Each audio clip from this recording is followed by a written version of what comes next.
Hey everybody, welcome back.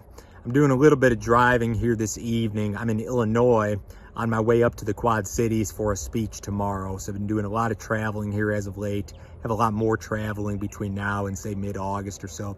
Just a couple of comments on crops, crop conditions, and social media. You know, USDA told us this week that 64% of the US corn crop is rated good to excellent, right?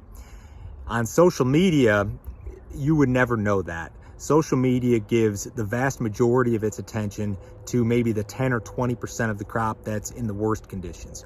You hear the most about the corn and soybean and wheat crops that are in the worst shape, and you don't seem to hear as much about the crops that are in good shape. And I think that when you're a frequent social media user, as many of us are, if you're on Facebook or Twitter or YouTube, this is social media that I'm doing right now, it can really kind of change your mentality. It can kind of change your outlook. I think it can mess with your view a little bit. And this is just not applicable to this year. This applies to every year since social media has been around. And I've been following crops and markets on social media pretty much since the beginning.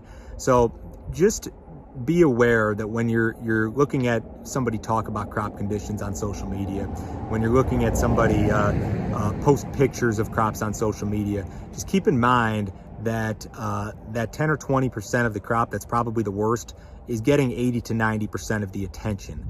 And don't let that skew your decisions in regard to marketing or markets or anything along those lines.